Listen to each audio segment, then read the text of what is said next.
तुम्हाला वाटतं का, की पुरुष कमी इमोशनल असतात? त्यांना काही फरक पडत नाही, ते रडत नाहीत, ते हर्ट होत नाहीत आणि ते फीलिंग्ज एक्सप्रेस पण करत नाहीत. म्हणजे त्यांच्या आयुष्यात सगळं परफेक्ट असतं का?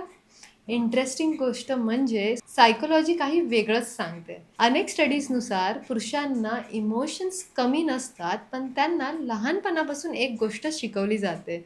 ते म्हणजे स्ट्राँग राहा, रडू नका, फीलिंग्ज दाखवू नका आणि कदाचित म्हणूनच खूप वेळा जे दिसत नाही ते खरं असतं.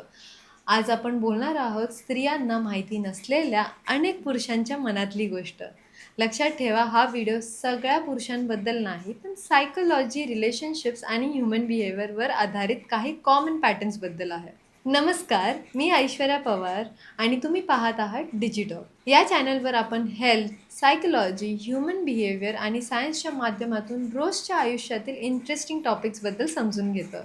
चला तर मग सुरुवात करू. पहिलं सिक्रेट म्हणजे पुरुषांना पण अप्रिसिएशनची गरज असते.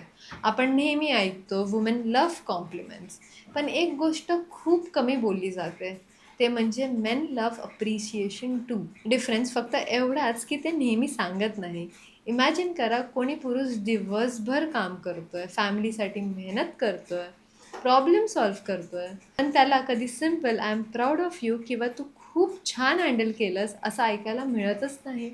सायकोलॉजिस्ट असं सांगतात की रेकग्निशन ही बेसिक ह्युमन नीड आहे. ती फक्त महिलांची नाही, पण पुरुषांची पण आहे.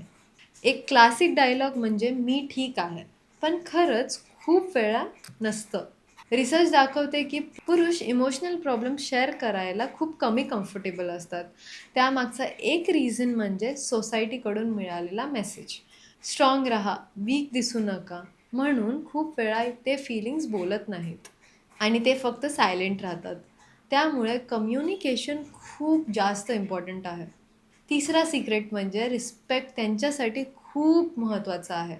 प्रेम सगळ्यांना हवं असतो, पण रिलेशनशिप एक्सपर्ट्स असंही सांगतात की खूप पुरुषांसाठी रिस्पेक्ट ही इक्वली इम्पॉर्टंट फीलिंग असते. रिस्पेक्ट म्हणजे भीती नाही, कंट्रोल नाही, तर त्यांच्या ओपिनियनला व्हॅल्यू देणे, त्यांच्या एफर्ट्सला ॲक्नॉलेज करणे आणि पब्लिकमध्ये इंटेन्शनली इन्सल्ट न करणे. हेल्दी रिलेशनशिपमध्ये लव्ह आणि रिस्पेक्ट दोन्ही इक्वली इम्पॉर्टंट असतात. चौथं सिक्रेट म्हणजे ते ओव्हरथिंक पण करतात. आपण समजतो की ओव्हरथिंकिंग फक्त विमेन करतात, पण सायकोलॉजी तर तसं सांगत नाही. पुरुष पण ओव्हरथिंकिंग करतात. डिफरन्स फक्त एवढाच असतो की टॉपिक्स वेगळे असतात. Career, money, family responsibility, future, failure, relationships. त्यांच्या ओव्हरथिंकिंगचं एक्सप्रेशन वेगळा असू शकतो. कधी सायलेन्स, तर कधी इरिटेबिलिटी, तर कधी कामात जास्त इन्व्हॉल्व्ह होऊन जातील. पाचवं सिक्रेट म्हणजे ते स्ट्रॉंग दिसतात, पण वल्नरेबल पण असतात. एक इंटरेस्टिंग ऑब्झर्वेशन असं म्हणतं की अनेक पुरुषांना असं वाटतं, जर मी वीकनेस दाखवली तर लोक मला जज करतील आणि म्हणूनच ते इमोशन लपवतात.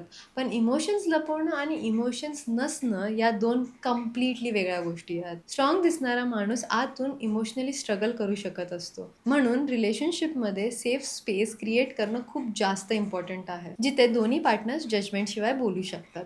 सहावा सिक्रेट म्हणजे त्यांना छोट्या छोट्या गोष्टी लक्षात राहतात. अनेक लोकांना वाटतं की पुरुष डिटेल्स लक्षात ठेवत नाहीत. रियालिटीमध्ये खूप वेगळं आहे. ते इम्पॉर्टंट मुमेंट्स लक्षात ठेवतात. कोणीतरी दिलेला सपोर्ट, एक कॉम्प्लिमेंट, एक थॉटफुल मेसेज किंवा डिफिकल्ट टाईममध्ये सोबत उभा राहिलेला माणूस. ते नेहमी एक्सप्रेस करतीलच असं नाही, पण त्यांना आठवतं सगळं. शेवटी एक गोष्ट लक्षात ठेवा, विमेन आणि मेन दोघंही वेगळे असतात, पण दोघांचा बेसिक इमोशनल नीड्स खूप सिमिलर असू शकतात. सगळ्याच लोकांना समजून घेणारा माणूस हवा असतो, रिस्पेक्ट हवा असतो, अप्रिशिएशन हवी असते, ॲक्सेप्टन्स हवी असते आणि सेफ रिलेशनशिप हवी असते. त्यामुळे रिलेशनशिप इम्प्रूव्ह करायची असेल तर एकामेकांना चेंज करायचा प्रयत्न करू नका, तर एकामेकांना समजून घेण्याचा प्रयत्न करा. कारण हेल्दी रिलेशनशिपचा फाउंडेशन परफेक्ट पार्टनरमध्ये नसतो, तो अंडरस्टँडिंग, कम्युनिकेशन आणि म्युच्युअल रिस्पेक्टमध्ये असतो. जर हा व्हिडिओ तुम्हाला आवडला असेल तर लाईक करा, शेअर करा आणि डिजिडॉगला सबस्क्राईब करायला विसरू नका. मी आहे ऐश्वर्या पवार. पुन्हा भेटूया एका नवीन सायकोलॉजी बेस्ड आणि इंटरेस्टिंग टॉपिकसोबत. तोपर्यंत टेक केअर आणि तुमच्या रिलेशनशिप्सची पण काळजी घ्या.